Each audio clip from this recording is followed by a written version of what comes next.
Boop. Did you hear that? Yep. Wait, you heard that? Yes. How did you hear that? It's probably your headphones are really loud. Oh, yeah, it's probably that. Because, God, I got blasted by a click track there just a second ago. Okay. Speaking of click track, Zach, where's that intro track? I told you I had way too much stuff to do this week, and you said this was going to be an easy week for you. You didn't have anything to do, so we had talked about you actually knocking it out this week. So I think we did talk about that, but turns out I was really busy, and I just couldn't do it. Damn. People are going to get mad, man. People are going to stop listening and watching us because of the lack of leadership on our part for the community here that we're building. I do my Mythos Monday live streams, and I used a Peter Honore, like Anderton's backing track, and some people genuinely thought, like, hey, you had time to make a track for this, but not for the... Like, no, I didn't make that. Pete emailed it to me. Hey, man, get your priorities right. No, I legitimately, oh my gosh, this week was just, it was so crazy. It was so crazy because now, okay, this has been the saga of the delay pedals. Now I have everything, and I'm gearing up for the launch, and it's just been like all hands on deck building these. And by that, I mean me. And so no, if I said that, I must have been sleep talking. I think the community now probably thinks that maybe we're just lying, that we actually don't do anything during the week, but we come on here and just be like, oh my God, my week was so crazy, blah, oh God, so much going on, blah. And really we're just sitting around like playing Xbox or something. Mm-hmm. We don't even own Xboxes. No, we both have PS5s. Yeah, I got my PS5 this week, and I'm really excited. This is the first game console I've had since I was 19. Had an Xbox 360. Yeah, so I'm back in the game. You haven't had anything since then? Oh, the Switch. I got a Switch last year, but I barely played the Switch. So yeah, that's honestly, genuinely, all joking aside, this week was abnormally crazy. Tilly and I are leaving tomorrow, which is Sunday, for Kansas City for 10 days. There's a big project that we're doing with a large pedal company based in Kansas City.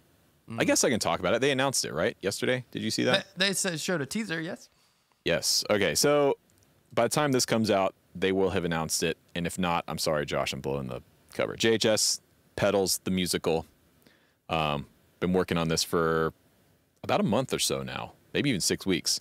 So Tilly and I are going to be part of it. Really excited. I think it's a ridiculous idea. I think it's a crazy idea. Josh first pitched it to me like a month and a half ago, and the way he described it, he totally sold me on it. It was I got had, and I was like, yes, I'll do it, and committed to 10 days in Kansas City to go work on this thing. So yeah, I was talking to Morgan about it, and she was like, that seems odd. And I said, just imagine, and what's funny is like this, I said, just imagine Hamilton with guitar pedals, and that's exactly what I will tell you. It's so because they announced it yesterday, and I was reading the comments. People were like, "Oh, this is so cringy. This is going to be so lame," or whatever. Some people were saying that. Some people were really excited. When I tell you that this is a musical in every way, shape, and form, it's going to be a Broadway musical. Just whatever that means to you. JHS doesn't half-ass anything. If they're going to do something, they do it. And that's why I agreed to do it. Is when he told me everything they're doing for it, and I was like, okay, I got to be a part of this.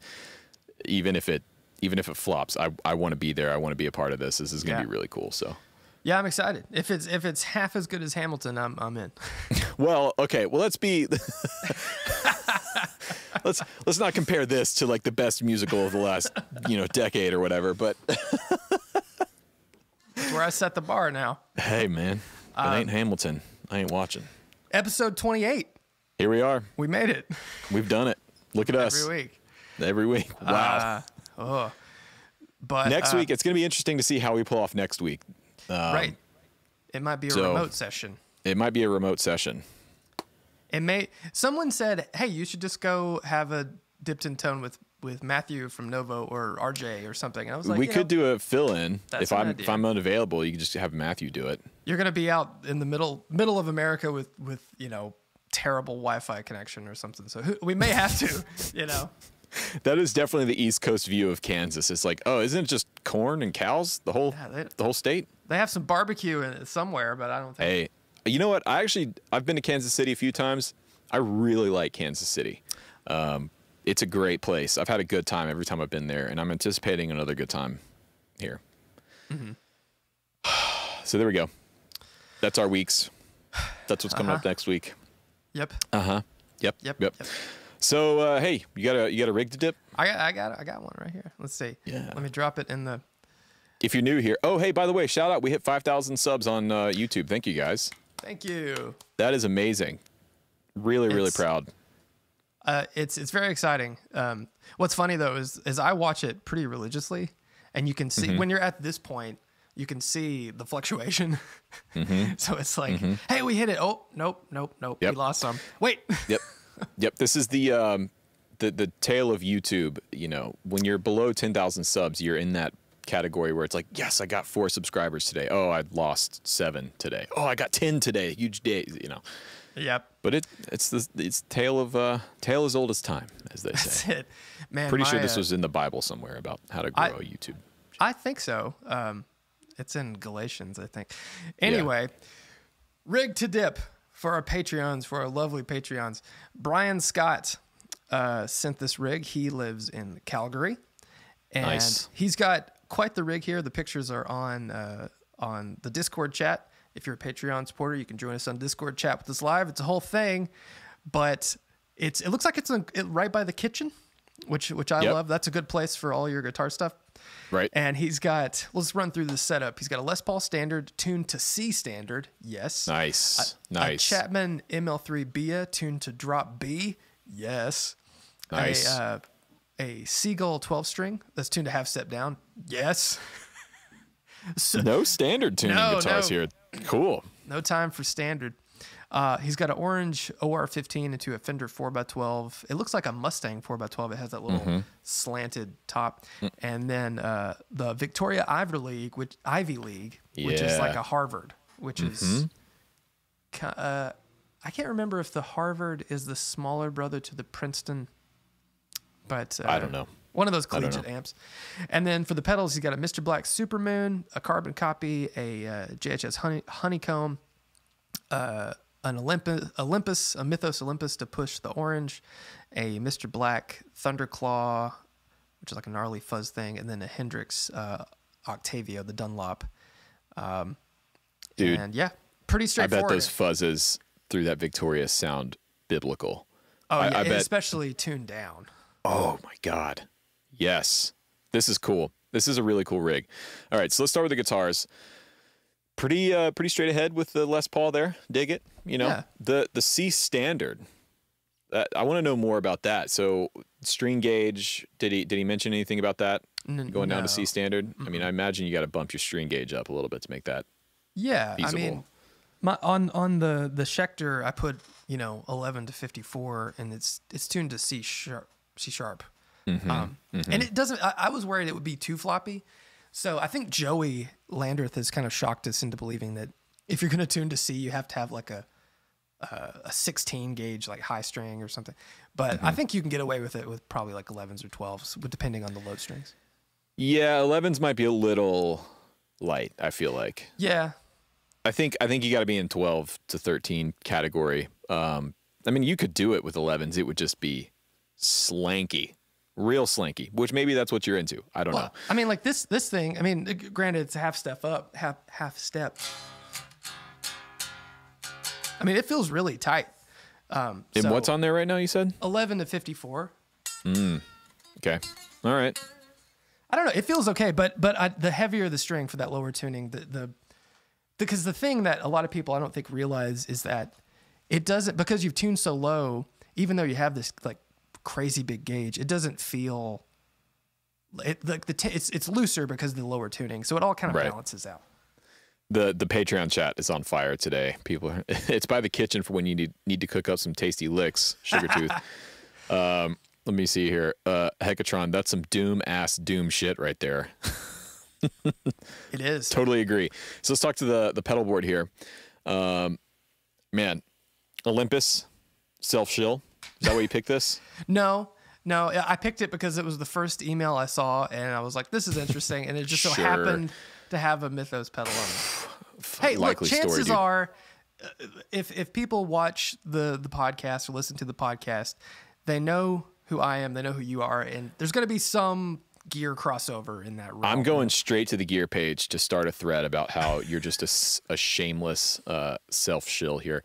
No, I really like the Olympus, really killer. The Honeycomb, the JHS Honeycomb, do they still make that? No. So I didn't think so. They replaced that with the little mini Tidewater. Oh, right. But the Honeycomb is essentially a trim that has two selectable speeds, so you can go between the green or the red knob there. I feel like tremolo is one of those effects. I absolutely love it. I love using it all the time. I feel like a lot of people pass up on the tremolo because they think, well, oh, I don't need my amp to go whoa, whoa, whoa, whoa. But you can do so many cool things with the tremolo, especially like a harmonic trim versus an optical trim. Like they're just different things. I think everyone should have a tremolo on their board. Incredibly useful. They're not crazy money. If your amp doesn't have one on, you can do it with all kinds of stuff. Right. You can put it in different places in your chain to do different things. Like you could, if you want to do like a real Fender style tremolo, let's say you have a spring reverb pedal on your board or something, put the tremolo after the reverb. So if you have a big washy reverb sound, as that reverb trail goes on, it's actually the tremolo is modulating the reverb like a Fender amp. I like using tremolos and even like a Univibe. If they have a volume control early in the chain and set the speed and the depth, just like where you can kind of feel it and the speed really slow, and then use it as a boost. Yeah. Because then it's like, it has this like whom, whum, whum. Yeah, it's cool. I love doing that. I love tremolos. I self-shill here on my HX effects, my Helix presets for sale at redshell.com. Anytime I use a tremolo block, I always put it after the reverb. And then what I'll usually do, little hack, if you're trying to do a Fender style setup in your modeler where you've got the different blocks, you do your amp block, and then in between your amp block and your cab block, you do a reverb, spring reverb block, and then you do your tremolo. And then that essentially is emulating a Fender style amp circuit where you got the amp going into the reverb, then the tremolo, then the speaker. Yeah. And so you can get a really cool Fender style, deluxe or super kind of sound that way. Yeah, that's a good way to do it. I think sometimes if you're using those things, you just automatically want to go to the amp and cab in one block because to save the space. But there's so much more flexibility when you break it up and put effects in there. Yeah, you can also kind of build it in as an effects loop, essentially. Yeah. You could, if you have, because that's almost what you're doing. Now, not truly, because it's technically happening after like the power amp section of the block, but it still kind of has a similar effect. So if you've got a really heavy gain amp sound and you want your delays to be crystal clear, but you still want them to go through the speaker sound like it would be in a real amp, you can do it that way too. Yeah. So what else we got on this pedal board? We got the Thunderclaw, which I remember Rob Chapman used to like really love this thing and featured it a lot on Anderton's. Never played one. I haven't either. I don't think I've ever played a Mr. Black pedal. I haven't either, actually. Yeah. Which is a shame because I've heard good things. The Octavia, love it. I like the small box Octavia. Yeah. I think they did a really good job with that circuit from what I understand. Well, I mean, like they made the OG looking cheese wedge Octavio. And that circuit board, like, there's no reason for that box to be that big. So yeah, it's just impractical, really. It is. I mean, I'm all about those sort of things, though. It's like the goofy big box to me. Right. It's fun. It's why I like guitar pedals. But yeah, I think they did a great job with that Hendrix series. And then it just has the classic carbon copy and a Supermoon, which. Right. I think it's more of like a shimmery verb. I think more like he said he uses it for ambient stuff. So let's talk about that Victoria. You're a Victoria man. How do you have you ever played the Ivy or the not the Ivy League? It's just called the Ivy League, right? Yeah, I think so. That's right. Yeah. I haven't. I've heard original Harvards like Fender, Harvards, but I've never played this one. But people often, like, because they know I have a Victoria, they ask me about all of them. I haven't played all of them, but I will say every one I've played has been great.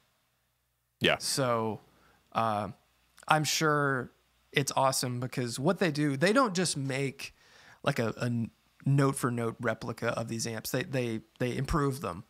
Right. And I mean, I'm sure they do just straight ahead replicas. I'm sure they do that, but like I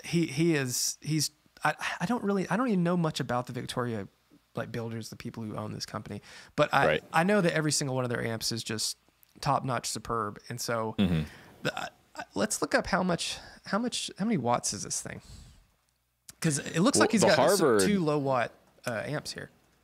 Well, the 15 OR15. I mean, I could see 15 watts being like low wattage, and I made a video about that, like best home amps, and I set my limit at 15 watts. But I mean, if you've ever played a Tweed Deluxe, it's a loud amp. Yeah, and that's like what, 12 watts technically, something like that. Yeah, 12, 13, something like that. So it looks like the Victoria Ivy League, depending on which model, because there's a few different speaker iterations, but there 14 or 7, there's a half power switch. Got it. And I think the original was more around like the 7 to 10 watt range. I think it was smaller than a Princeton.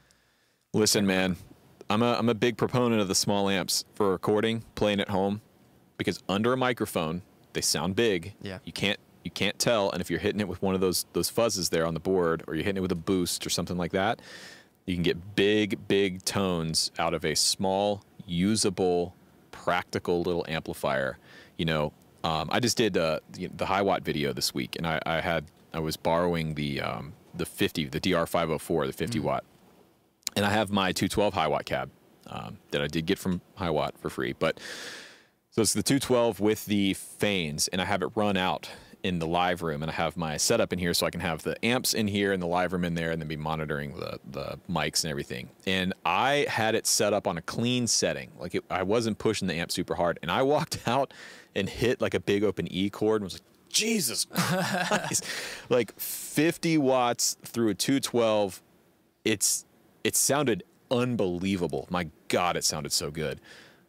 But unless you have a space, like a dedicated space at home, even in the basement here, like if people are home, I can't play that amp. I can't do that stuff. So small amps, man, you can push them, you can get the sound, you can do the thing, and you're not going to peel the paint off your walls. Yeah, and the difference between a 50 and a 100 watt amp is only like 3 decibels or something. It's not. Yeah. It's more about the headroom and the feel of it.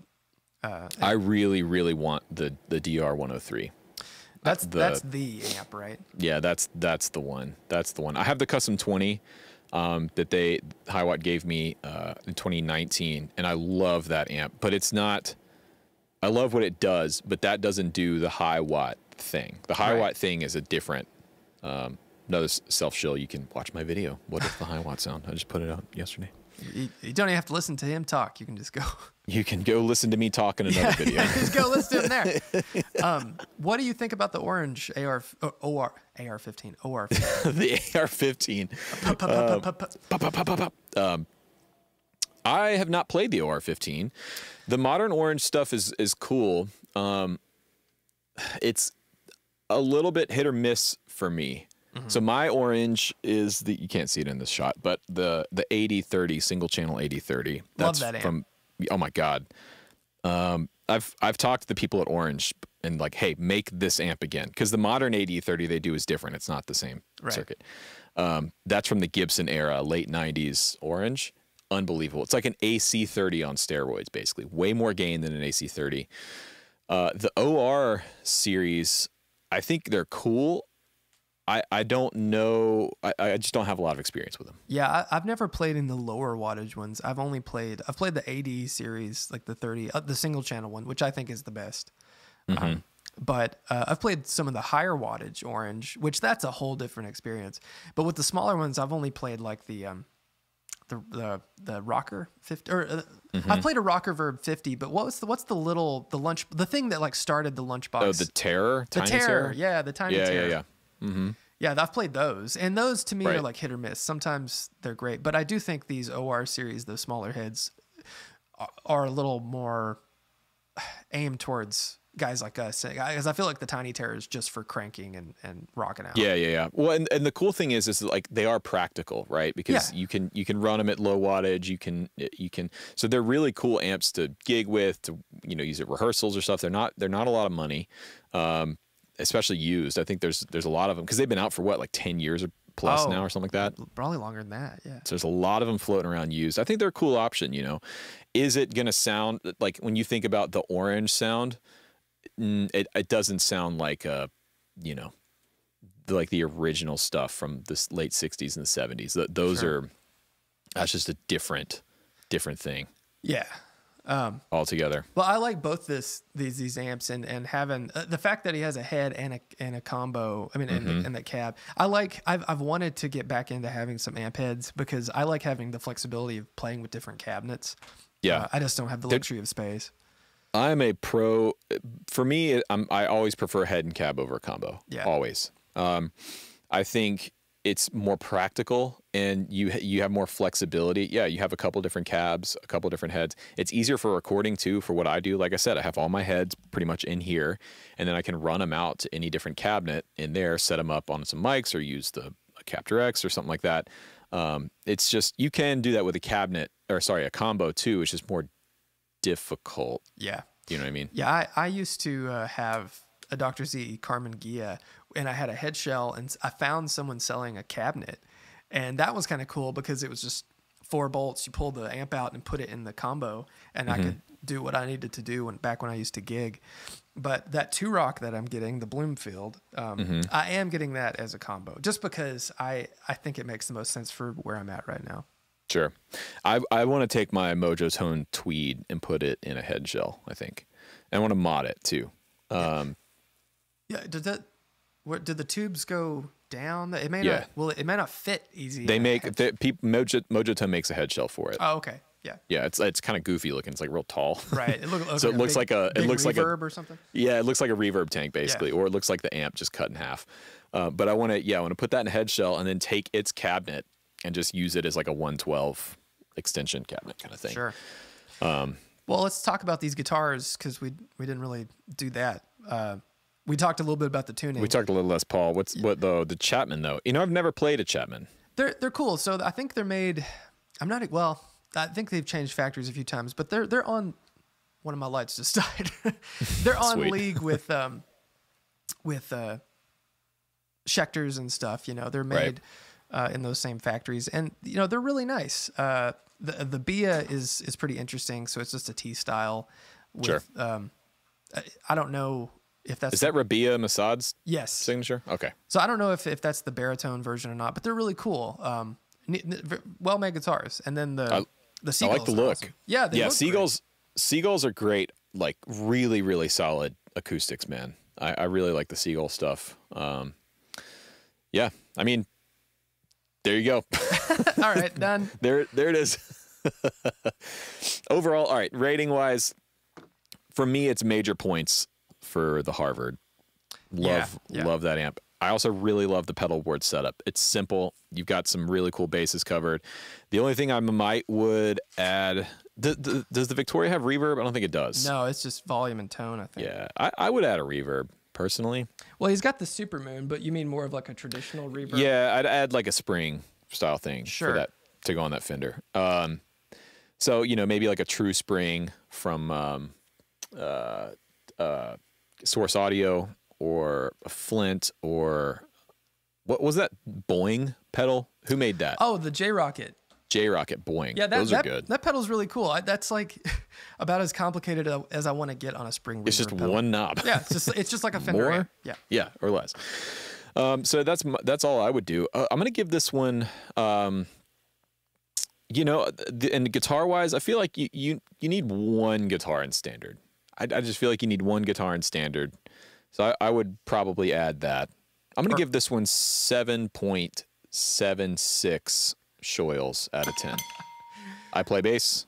Hope you're making notes. 7.76 shoyles. I agree. Maybe just go E flat. Yeah, okay. That's a compromise. Yeah. I think That whole rig is great. I was thinking 8. I think it's a solid 8. Okay, we're not far off. 8 shoils. Yeah. Yeah. All right. Not bad. There you go. So yeah, if you guys want to submit your rigs to be dipped, email us at the link down below. You have to be a patron to do it. So sign up for our Patreon. Have we added a second tier yet? No, because that merch thing was a bust, and we got to figure it out. If you guys listening on YouTube or just our email's findable, shoot us a suggestion about what you think the next tier should be, because the problem that Rhett and I have is if we add more tiers, we got to make it something that we could probably schedule really easily, because otherwise we're just so busy, Yeah, you know us. We don't have enough to do as it is right now. So let's just add another thing, man. Come on. Let's just do it all. Yeah, just let us know what you want. Within reason, Yeah. We're not going to start an OnlyFans. Maybe for like a $10,000 a month tier, we'll come do the podcast at your house. Oh, yeah. Yeah, mask up and we'll show up. There you go. Yeah, mask up, show up. There it is. All right, hey, so what's the topic this week? You said you had something. You had to go get some notes. What are we talking about? Well, I don't even know. I text you and you didn't respond, so. When did you text me? The other day. Okay, well, that's why. I was like buried in... I had to make like 4 videos this week to bank ahead. It's all good. It's okay. I'm not mad at you. Don't be mad. I don't want you to yell at me like you just did with Fraser a minute ago. Man. Hey! I'm trying to save a picture from Instagram. Chivalry Mario sent me an image that further solidified what it is I want to talk about. I want to talk about, because I don't think we've ever spoken about this, relics. What makes them good? What makes them bad? And, I love this. Where do you stand on it? I know that we both have Relic guitars, but I'm going to get this into the Discord chat because... Oh, I can't wait. Mario sent me this, and I was like, yo. Oh, my God. All right. I have a stance on this, and just give me... I want all the hate in the comments. Just give it to me. I want to hear it. I'm going to... Yes. Okay. Well, everyone has an opinion on this. This is going to be fun. While I'm uploading this, why don't you tell the people at home, what is a Relic guitar? Okay. So a Relic guitar, if you're not familiar, essentially, it's a brand new guitar that was made to look and feel like an old guitar. Now, a Relic is not... Relicing is not even across the board, okay? Yeah. Some companies, some builders do it really, really well, and some companies and some builders do it horribly. Yes. And I have some opinions. I'm trying to decide whether or not I should share them or not in terms of who I think does it really well and who I think does it poorly. Right. Because there are some... It's fine to say who does it well.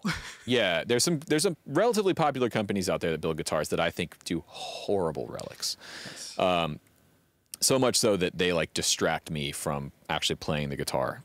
But okay, so that's essentially relicing. Now, the lifelong debate that exists online and will exist forever is is a relic guitar a good thing, or are you an idiot for buying something, spending $3,000 on a guitar that's already beat up and worn in and all that kind of stuff? Sure. Where do you stand on it? Okay, for me, when it's done well, I like Relic guitars because for two reasons. A, they feel more comfortable to play, I think, most of the time, as long as it's not distracting you. Mm-hmm. And B, you don't have to worry about it as much. I've bought beautiful brand new guitars and smacked the shit out of them after having them for a day, and your heart just sinks. But with a Relic guitar, it's kind of like, But the feeling comfortable and feeling right at home, I think, is the biggest thing. And I think ultimately that's the decision that most people make once they actually get their hands on a good Relic guitar. Yes. I love Relic guitars. Love it. Love it, love it, love it. So long as it's done well. Yeah. And by done well, I don't mean that it's it's perfectly historically accurate and it's exactly where this wear would have happened. But it's done tastefully. And for 2 reasons. One, it makes me feel really comfortable with the guitar. I'm not precious with my guitars. I don't clean them. I don't like wipe down the fretboards. I might oil the fretboards once every 6 months or something like that. When I put them in off the rack, I'm constantly knocking them into one another and dinging them and stuff. That's just how I am. They're my guitars. Okay. You can, if that upsets you, sorry. Yeah. They're my guitars. When I take them on the road, they're in and out of cases all the time. People are knocking them, bumping into them and stuff. So for me, a Relic guitar is something that I'm not precious about guitars anyways to begin with. But with having the Relic job, it's like it doesn't matter. The second thing, and the more important thing for me, is I like the way they feel when they're done well.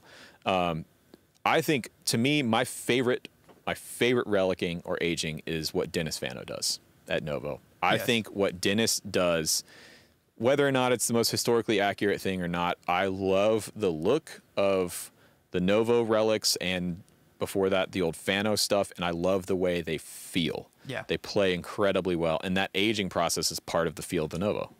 100%. And I feel lucky because, Dennis now is so busy because he's mainly doing the signature stuff only, I think, right? Yeah. Yeah. Here, let me grab my Solus. Right. So my gold TCS, he did the relicing on it. Yeah. But my Solus, the team did. And both are great. But there is something special to how Dennis does it. Right. So the next thing I wanted to touch on. Oh, go ahead. So this is, before we move on from that. So this is my Solus. This is a Dennis Relic job. And I think this is done really, really, really well. It's tasteful. It adds to the look of the guitar. It adds to the feel. And I think the wear is pretty accurate where this guitar would naturally age. The other thing is the finish on this is really thin. Yeah. So it's going to continue to age the more that I play it. The back of the neck is, you can tell it's been lacquered, but then they wear the lacquer away into the playing surface. And this is such a comfortable neck to play. It's so smooth. It feels great. And then, it just looks right. I think this is a really, really great job. Same thing with my Saris J, my pink one. That's a Dennis Relic as well. Yeah. And, I know that I've added to that wear and tear because I've played it for 5 years at this point, but, whatever. Well, that brings me into the next thing. What makes the Relic look real and what makes it look fake? So before we get into that, please scroll up to the Discord and find the guitar I posted. Yes, I did. I saw that. That's awful. That's a brand that people pay money for. It's not. This wasn't just nobody making it. This was a reputable brand. I won't name it, but I think that's the brand I'm thinking about too. I don't know. I'll ask you afterwards, but I'm pretty sure that's. I look at that and that's exactly the brand that I'm thinking of. Yeah. So this guitar, I'm trying to pull it up a little bit. The thing about it that kills me is just how unrealistic the Relic is. Like the sunburst finish, like the color that people use, that's neither here nor there. Now this is an S-style guitar for those listening, and it is beat up in such a way that completely looks unrealistic to me. So for people that are listening, let's describe this. So what we have is a pink Strat with a maple board. Okay. Great looking guitar. I love pink Strats. And it has the typical like arm wear on a Strat on the arm bevel. Right. But then by the output jack, there's this ridiculous amount of wear of the paint where it's down. Half of the jack is basically, there's raw wood underneath of it. And the other half of the jack, there's pink. Now, there is no way. If that was, so in real life, that would be like a custom color, probably maple board. So custom color, late 50s Strat. Like shell pink. Yes. Yeah. Shell pink, maybe 56, let's say, something like that. Mm-hmm. So even if that was a real 56 custom color maple board Strat, there is no way in hell anyone would ever wear near the output jack of the Strat like that. There's no reason for that to be there other than, I guess, maybe artistic, creative reasons. But personally, subjectively, I think that looks horrible. Right. And the fact is, so that like the arm wear is that makes a little more sense in the way it's worn, right? Because it looks like it's rubbed away, but instead of being rubbed away near the output jack, because you're not just down there like holding the guitar, you're trying to jam a cable in there. It's going to be chipped and dinged and smacked. And for the video podcast, I'll try to find some pictures because we are so lucky in that we have John Roncolato, who works for Carter Vintage Guitars, who takes all these amazing photos of vintage guitars. And they're all on their Instagram, and he's got some incredible pictures. I saved a bunch, but if you were here in the beginning, you saw how frazzled I was. I didn't prepare. Right. But he has all these incredible photos of Strats that were just really played, and they don't wear like this. And another thing about this guitar, about this pink Strat here, that kills me, and it's kind of minor, but from the arm wear, all along the top contour of the body, there's like a wear, right? And it doesn't look like someone played it. Because, your arm sits, on the contour, but everywhere else is just going to be pick damage, or your hand, like, the side of your thumb or something hitting it. It's not going to be sanded smooth like this. Right. And one more thing. This drives me more crazy about anything. And this to me signifies that a guitar is a relic, especially when it has a maple board. All of that wear in the lower cutaway above the pick guard, where your the bottom of your left hand would sit. Sure, you'll see a little wear on vintage guitars there. Maybe. There's no money up there. So not many people back in the day were playing up there. But this is a maple fingerboard. If somebody played that guitar enough to wear the finish off the inside of the cutaway, don't you think the 19th, the 20th fret would have the little shadow marks all over it? And they don't. They never do. They never do. Well, and we should point out, too, we're specifically judging this guitar solely on its appearance. This guitar could be an absolute ringer, right? It could be a great weight. It could have great pickups. And in that case, like if I played this guitar, this Strat, and it sounded amazing, I mean, then it's a great guitar, okay? Sure. I want to be clear on that. I don't want to say like, oh, this guitar sucks just because it's got a weird paint job on it. No. It could be a dead ringer. I don't know. We're just simply judging based off the picture. And for the discussion at hand, talking about relics, I think that is a poorly done relic for all the same reasons you just said. The attention to detail, it doesn't work for me. Yeah, I think if you need to go down the rabbit hole of looking at vintage guitars, because there's a couple things. One of the things that I was going to talk about or bring up, and this kind of ties into what Dennis does. The wear has to be in authentic spots. It has to look real, and it has to tell a story. Like on that Strat, for example, all the worn finish on the lower section near the output jack. Some Strats were beat up like that. Some Tellys are beat up near the output jack cup, but most of them aren't. And so I feel like it's a more effective way to relic a guitar to have one solid ding there. It looks like, that guitar fell, it hit a cymbal stand, it did something like that. Those convey more of a message, and just beating the hell out of a guitar all willy-nilly, I don't think it translates anything into the believable spectrum. And it doesn't add anything to the playability of the guitar. So let's talk about relics that we think are really well done, like Dennis, for example, but let's also talk about like Fender. We've got the Patreon chat right now is talking about Fender stuff. So I think that the Fender Road Worn series are great. They're usually tastefully done. It's more of like what you would call a journeyman relic, right? Where it's like this guitar's been played, but it's been taken care of. That's kind of the idea. I played a handful of those Road Worn guitars, and to me, that aging, if you don't like the term relicking, that aging is done well to where it adds to the feel. The guitar feels broken in. Yeah. I like that. I don't like a brand new guitar with a super like lacquered, back of the neck and super shiny. I hate chrome hardware.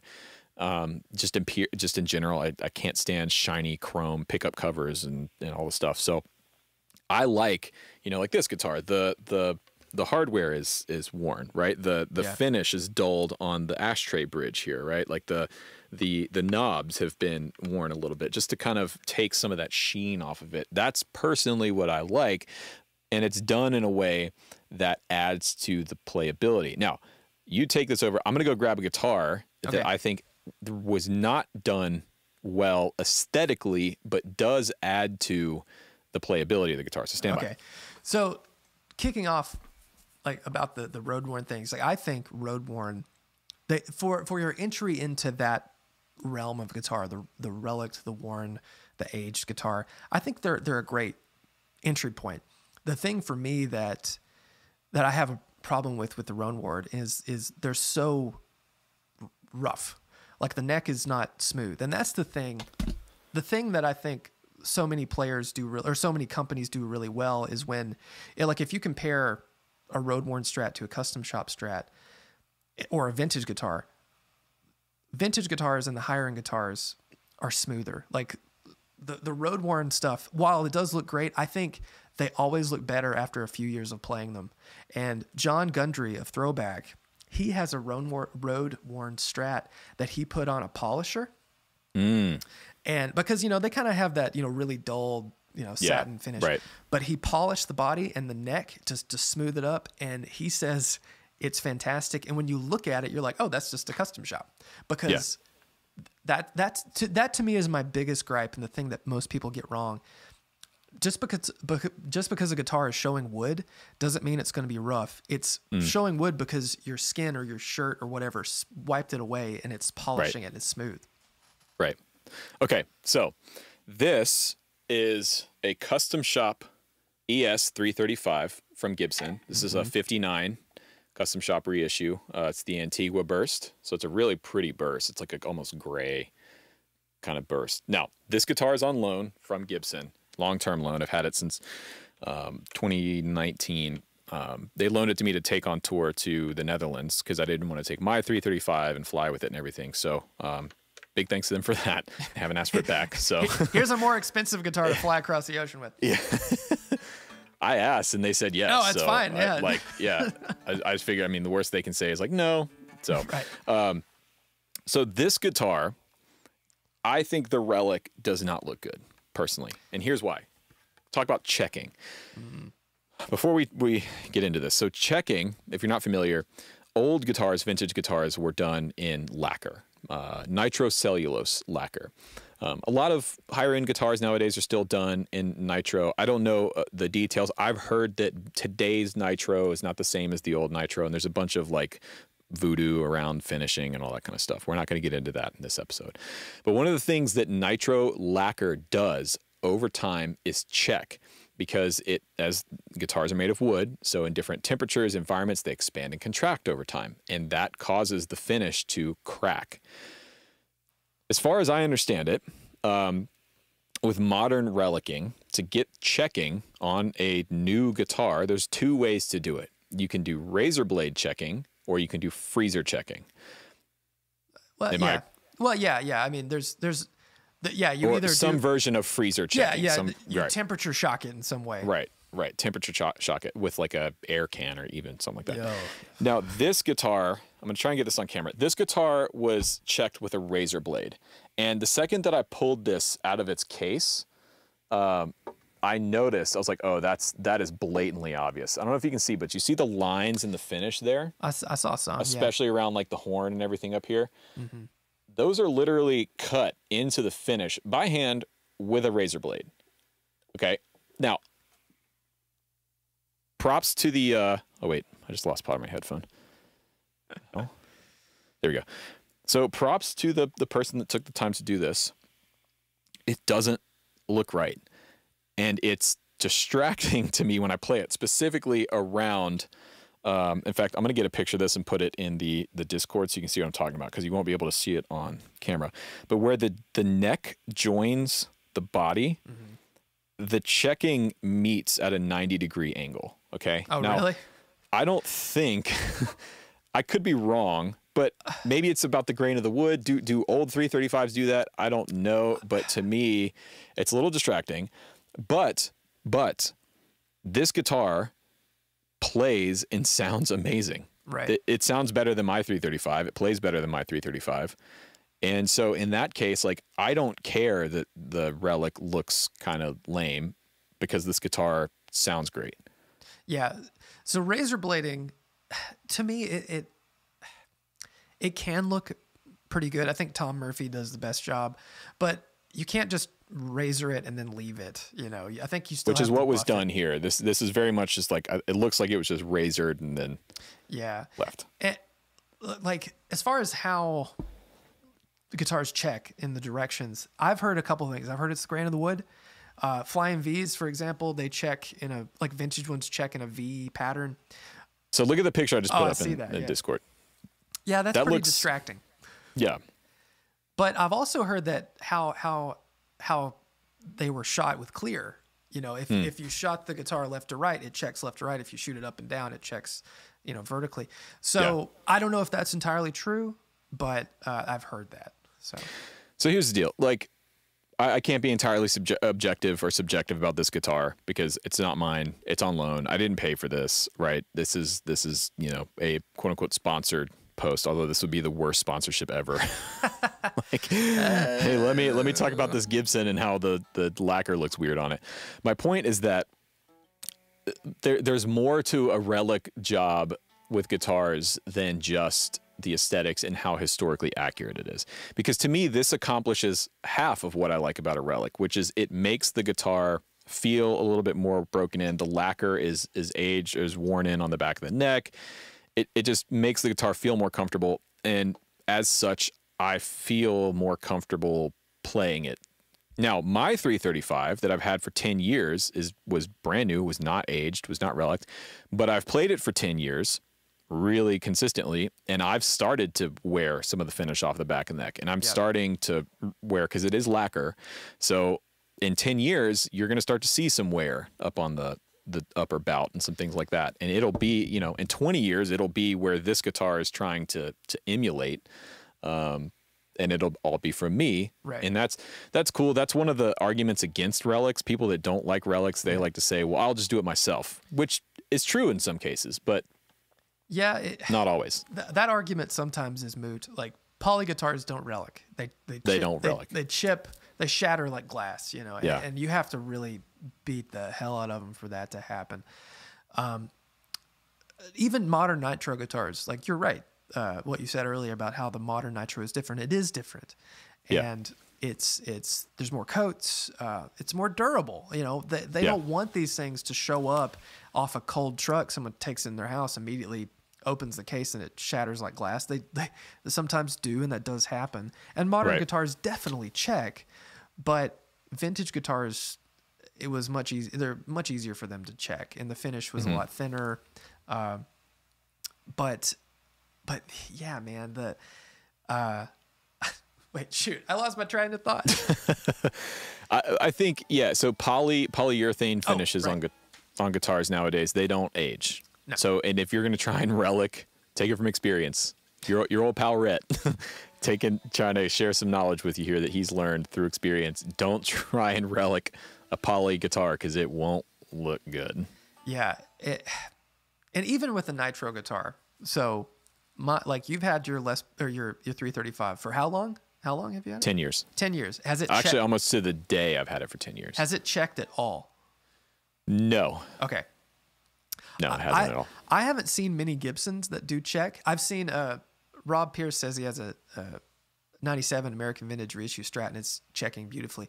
It's crazy. Some of the nitro Fenders I've seen back when the American Original series was like it, some would come to Carter, and they legitimately fooled me because these guitars were being played by touring Nashville cats, took them all over the world, and you look at it and be like, oh, this guitar's old, 50 years old or something. Yeah.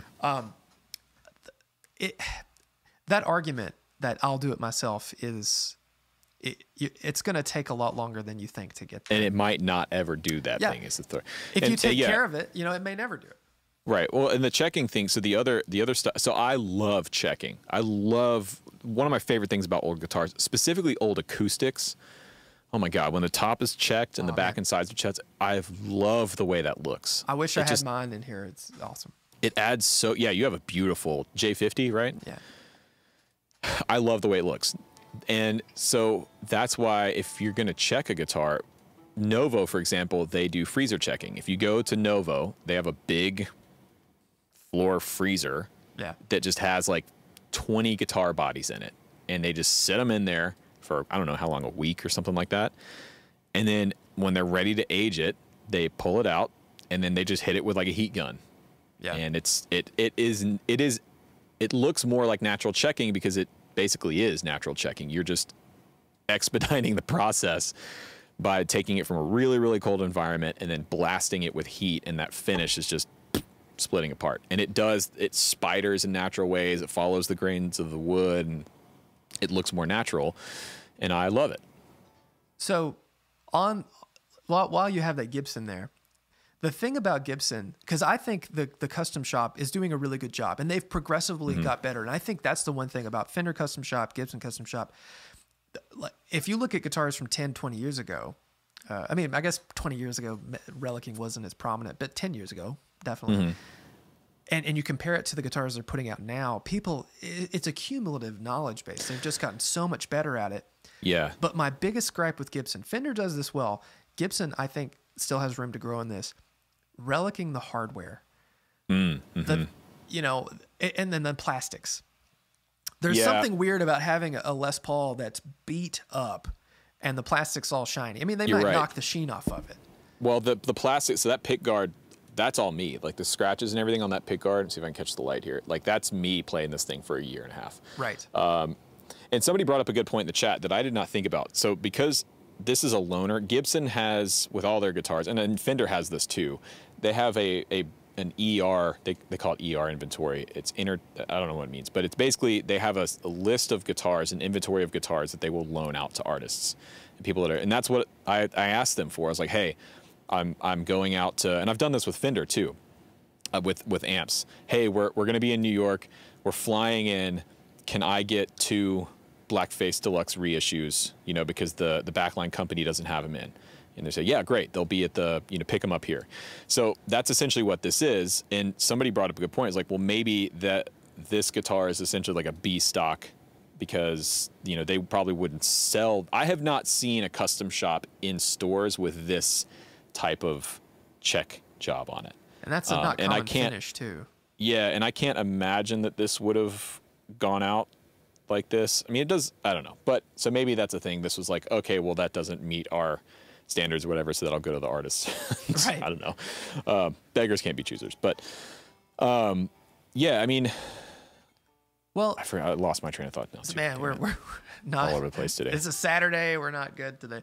So I think maybe because we're drawing to a close here. I think the last thing we should probably touch on is who does it best. Who do you think really hits the nail on the head? Well, I think there's 2 categories there. There's historical accuracy, who does it best. Sure. And then there is sort of maybe not historically accurate, but it's just a really great relic job. We've already talked about Dennis Fano. Yeah. I think he falls in that second category. Who do you think does it best in terms of like, this looks real, this almost fooled me kind of thing? Yeah. Well, the big guy, Fender, I think does the best Strat style, or Fender style guitar. I think they do the best job, but someone in the chat brought up Alex Sorokin. Oh yeah. And if you don't follow Sorokin guitars on Instagram, you're doing yourself a disservice because the thing about Alex is he makes so few guitars. He takes so much time to relic it. You know how a switch tip, like on that guitar Les Paul, they turn an amber. Yeah, this one's kind of, oh shit, I'm knocking my mic here. But this one's kind of, let me see if I can get this on the. Yeah, that's kind of, it's the wrong color. But like vintage ones, they're made of a Catalan rod. It's just this, unique material that they made. And when you polish it, it's white and UV turns it orange. And so for Joey's guitar, he made one and it was white and he put it in the windowsill until it turned orange, which took like months. So like that level of attention to detail is something that the big boys don't have the luxury of that time. Well, they don't have the time to do that. They can't do that. Yeah, but I think I'm trying to think of someone that really stands out who does a great job. Nacho, who makes Nacho tellies, he has a telly. Julian Lodge used to play one of his tellies, and I know a couple other dudes that have some. They're pretty awesome. Ooh, pretty awesome. I have one too. It's an acoustic. Now, a lot of people, acoustics aren't typically, you don't see a lot of Relic or aged acoustics. You're starting to see it more, but it's definitely not. You're starting to see it more. Last year, though, or maybe it's 2019, I can't remember. Righteous Guitars had a Husson Dalton that they ordered. Righteous ordered as an aged guitar, and let me tell you, I think that there really is some credence to buying a relic or aged acoustic, specifically if it's been, if it's had the torrefaction process done to it. Yeah, that guitar fooled me. Having played a few like pre-war Martins, it was basically like a D28, so it was a flat top, dreadnought, and dude, it sounded like an old one. It sounded like, and it felt like, in terms of the resonance and the volume and the response, that it sounded like an old, dried out, 60-year-old acoustic guitar, and it looked like one. The Relic, the age job on it was incredible. Yeah. And to me, that guitar was like $5,000. It's expensive. That's all? I thought that would be more than that for a Husson Dalton. Maybe I don't know. It's in my video. I made a video, another self shield here. Last year was like finding the perfect acoustic guitar. It's the guitar in that thumbnail. So if you go back and watch that video, that's a guitar that got away from me. I kind of like waffled on it back and forth. I was like, can't spend the money right now. Maybe I could sell some stuff. Maybe I should get it. And then I put the video up and somebody saw the video and bought it. So I shot myself in the foot. And I don't think they're going to do another one. I think it was like a one-off type thing. But that guitar, and at Summer NAMM last year, Martin did an aged D28 like that. And it was a cannon, dude. Martin's age stuff, which is fairly recent, is pretty unbelievable. I've played the D28 and I played an OM28 that was aged, and both of them were like, okay, this feels and sounds like the real thing to me. I'm sure if you had both together, if you had a real pre-war D28, $100 and something thousand guitar versus that, you could probably pick out some differences between them in tone and everything. But picking the aged one up versus a new one off the shelf, the aged one sounds way better. Are they torrified? Are they doing that? I think they are. Okay. Yeah. I mean, that's a trend. I kind of when I worked at Carter, I was seeing that in real time, like the torrified acoustics, like really becoming like a prominent thing. And there is something to it, but it's hard to beat Martin. It really is. I mean, Collings, there's all sorts of great acoustic companies, and we should have an episode on acoustics. Bourgeois, yeah. But man, the Authentic series that Martin makes is a killer guitar. So we should quickly explain torrefaction. Yeah, torrefaction. Torrified. It's you're just baking wood essentially. Yeah. So as far as I understand it, if there's any experts watching, please correct me if I'm wrong. But essentially, there is credence to the idea of a vintage guitar sounding better or different than a new guitar, in that the wood is aging, and as wood ages, it dries out. Especially like acoustic guitars. Yeah. Let's focus on acoustics for now. So as an acoustic guitar ages, and I've experienced this with guitars I've had for 10 years. My Bourgeois Slope D I bought 8 years ago, it sounds different now than it did 10 years ago. Sure. It sounds better now, honestly. And that's partially due to the wood drying out. And what I've heard is that there is still like sap and part of the grain structure of the wood. As the wood dries out, it shrinks, that sap crystallizes. So you're getting a lighter top as the wood dries out, which is resonating more. It's moving. It takes less energy to move more. And so the torrefaction process is essentially doing that, but faster. You're baking the wood in a specific way. And I think it's baked in a vacuum or something like that. And it's not, you don't just throw it in an oven and like turn on 400 degrees or something. No. There's like a whole science to it. And essentially it's doing what age does, dries out the wood, crystallizes the sap and cell structure of the wood to make it lighter and more responsive. Yeah, that's it. And it is pretty incredible when you apples to apples compare the same model, one's torrified and one's not. But it's in acoustic instruments, and I think all guitars change, even electric guitars. I feel like when you get a brand new one, you're playing it, and maybe it's a psychosomatic thing, but definitely acoustic guitars, the more you play them, the better they get. Yeah. And I saw that in real time working retail. Like you get a guitar and you're like, yeah, all right.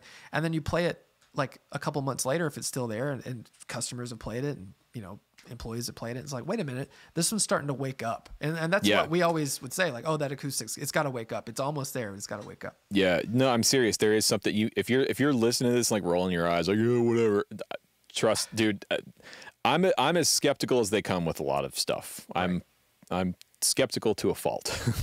And I'm telling you, there's something to it. Yeah. I'm telling you.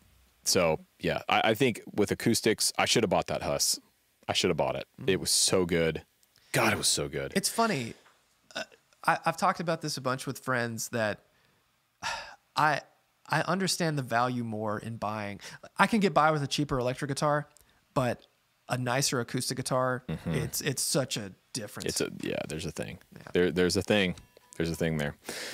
All right, cool. Well, there you go. I'm pro Relic. Hate me in the just give me the hate. I want to see it.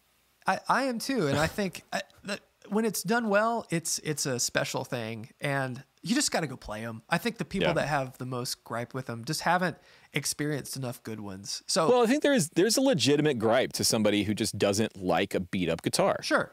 My grandpa was like this before he passed. You know, when I was getting into guitars, and I was like, "Oh, look at this! This one's cool." He's like, "Why the hell would you buy a guitar that's already?" It's like that's going and buying a brand new guitar or a car that's already got 300,000 miles on it and just beat to shit. Or beat up jeans or something. Yeah. It's like, so I get it. For some people, they just don't like it, and I get it. That's totally fair. I like it. Yeah. I think it's cool. Well, do you have a shill of the week? Did you pick one out? No, Zach, I never. No. Let me just look around. Okay. Well, I have one. Okay. And you might be. Well, you won't be surprised. I got this, so I've talked about it, but I finally got it. Yeah, love it. The royal jelly, and at first I was like, I don't get it. I don't know if I was not surprised. Hold on, I need to clue into this. I'm gonna put you on blast here. Zach doesn't like most things. Okay, well, I've known you long enough now. No, not well. Listen, I've known you long enough now to know when you get something new, I can almost time it. Like a day or two later, I'm gonna get the "I don't like it" text. And I got this from you, and I was shocked. I was like, well, then send it to me. I love the royal jelly. I'll take it. I'll buy it from you. Send it to me. But now you've changed your mind on it? No. Okay. So I think at first I was playing it with the deluxe really quiet. Okay. And I think, fair enough. It needs to be played loud. So I used it on a live stream last Monday and cranked it through. I used the Victoria with the aux and used headphones, and it did more stuff. But this is definitely like Beatronics is not. They don't make tube screamers. They don't make boring soft clipping things. They're definitely pushing the envelope as far as like how an overdrive or a fuzz sounds. And at first, I was like, I don't know. It sounds cool, but it's not really tickling me. But the more I played it, the more I like it. So I'm gonna Beatron, and there's the sweetest guys in the world. So it tickles your pickle now, huh? It does. Yeah, it's nice. It I'm dipped in the bee honey now. All right. We should start a marketing firm. Yeah. Shoyles Marketing. Everything's dipped. Yeah. Yeah. It'll be dipped in voltage, dipped in cups. Oh God. Okay, I do have one now. Okay. All right. So this comes from the camera world. Oh. Now, before you zone out and think, oh, camera boy, whatever, I'm serious. This is one of the best things I think you can buy. And if you don't know about cameras, there's no reason you would ever know about this. Get yourself a 9-volt battery. Well, no, hold on. Sorry. I just sat this on my MacBook, and it was magnetic, and I couldn't. That's weird. That seems. Now you've ruined your hard drive. Yeah, I know. Like my computer's dead after I close it. Anyway, sorry. Cameras. All right, my shill of the week: friction arms. Do you know about these? Oh yeah. Okay. It's like that's how they made King Kong, the animatronic. I'm not sure if that's true. Is it? I don't know. Maybe. Okay, that doesn't sound right to me. You don't know shit. All right, listen. This is called a friction arm. Okay, these are really, really popular, really big with the film world. They come in all different shapes, sizes, prices. This is an expensive one. This is like an actual, this one's called Cine Arms. This was like $150, okay? But I have cheaper ones. This is the Amazon version. These are like $12 on Amazon.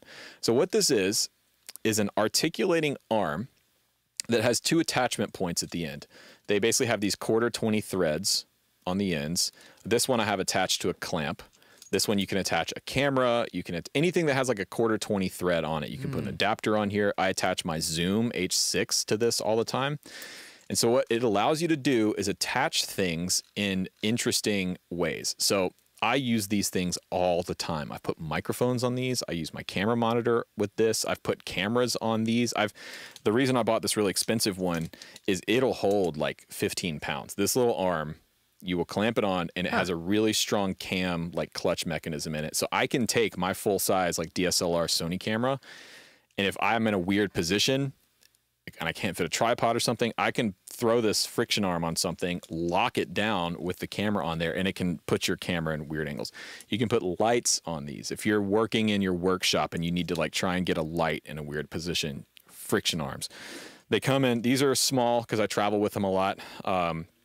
You can get really long ones. You can get really, really strong ones that'll hold like 30, 40 pounds. Those are relatively expensive. But I think this is something that you should have. You could keep one in your guitar case, come up with all kinds of stuff to use it for. Right.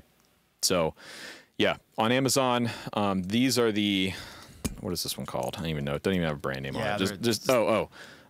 Fantaseal. I love the names of the generic like imported stuff on it. Yeah, this was some Chinese manufacturing company that like Googled some American term, Fantaseal. Yeah. Or they used a name generator online or something. Yeah. But so essentially, yeah, you log it down, you clamp it to something, you get in whatever position you want, and it has this big knob here on the end, and then you just lock it down, and then it's held in place and it doesn't move. And if you need to move it, just unlock it, move your thing, lock it back down. Perfect. Friction arms are the shit. I have like 5 of them, and I use them all the time. Nice. So there you go. Well, cool. That's you did your Adam Savage bit last week. This is my Adam Savage. Yes. So someone on, I don't know if it was on YouTube or it was in the chat, they said it might have been a patron supporter, said we're too inside baseball.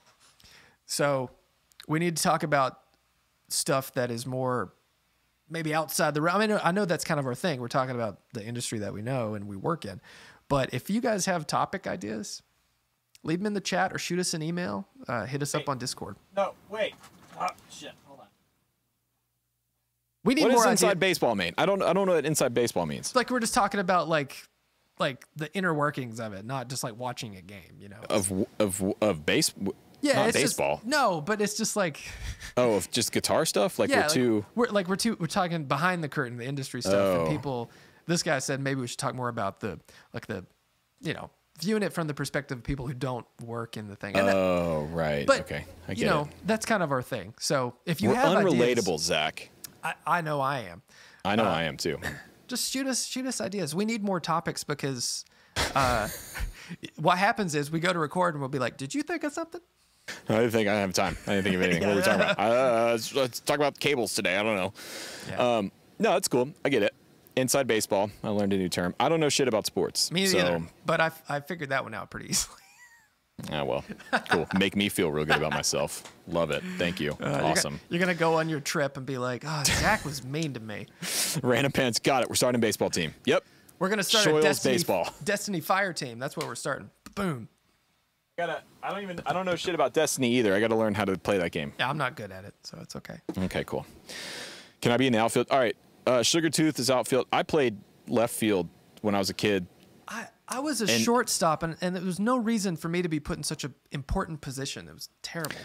They put me in the worst position because I couldn't play. And then they had the audacity, these people had the audacity to tell me, like a 13, no, not younger than, I was like 9 years old. Oh, outfield's the most important position. Yeah, maybe when you're in the MLB, But when the kid's 9 years old and can't hit it past the mound, you're just sticking me out here because I can't do anything. And so I can't screw up your little, fantasy of running a baseball. You wanted to make it pro, but you weren't good enough. So now you're like living out your fantasy through teaching kids how to play baseball. I'm sorry if that's offensive, if there's any baseball coaches here. They're just trying to make you feel better until they go give you the pizza and ice cream after the game. That's all I cared about. Yeah, right? Honestly, I didn't give a shit. Half the time I would stand in the outfield with my glove just on the ground, just kind of like playing with grass and stuff. I didn't care. Whenever I played outfield, most of the time I was shortstop, which was terrible. I couldn't catch pop flies. I was an awful baseball player. And again, I was a kid. If I ever played outfield, inevitable, I would get a sweat bee in my glove. And my parents would see me like slinging my glove off because a bee. A sweat bee? Yeah, it was just like, that's what we called him. It was just like this little tiny, smaller than a normal bee. Yeah. And it would like a horsefly kind of thing? No, it was like a bee. I'll find it and share it. But I would get stung by a bug, and I hated baseball. It was just not for me. Dude, I hate baseball with the burning passion of a billion suns. I just... The best analogy for baseball I ever heard was it's watching grass grow with people in the way. The last MLB game we went to was like 3 years ago. Tilly's work took us all to a Braves game. And it was cool. Like, I get it. It was fun. We had a good time. But legitimately, Tilly and I were just sitting in the stands talking. We're like, when the hell are they going to start this goddamn game? We've been here for an hour. Just sit here. And I looked at the scoreboard. I was like, oh, we're at the bottom of the second inning already. They started like an hour ago. And I'm not making that up. We had no idea that they'd even started the game. So there you go. I found the sweat bee. There you go. So now sweat bee. Post it up in the... Get your... Oh, God, that looks awful. Yeah, they're little, though. So I hate bugs, man. Well... On that note, how's that for Inside Baseball? Talking about sweat bees and how much we hate sports. Getting ice cream in a baseball. Did you ever do the thing where you'd get the, we used to call them suicides, where you just go to you'd run up and get a drink cup and go to the soda fountain, just like hit every single thing. It's like Diet Coke and Mr. Pibb and Gatorade and Sprite all in one cup. Oh, yeah, I loved it, dude. I did that a few times because that's what everyone else was doing. And then I'd take a drink and be like, this is awful. Why am I subjecting myself to this? I just want the orange drink. I want the orange. It was just pure sugar. It was fine. Great. All right, we got to stop this. All right, goodbye.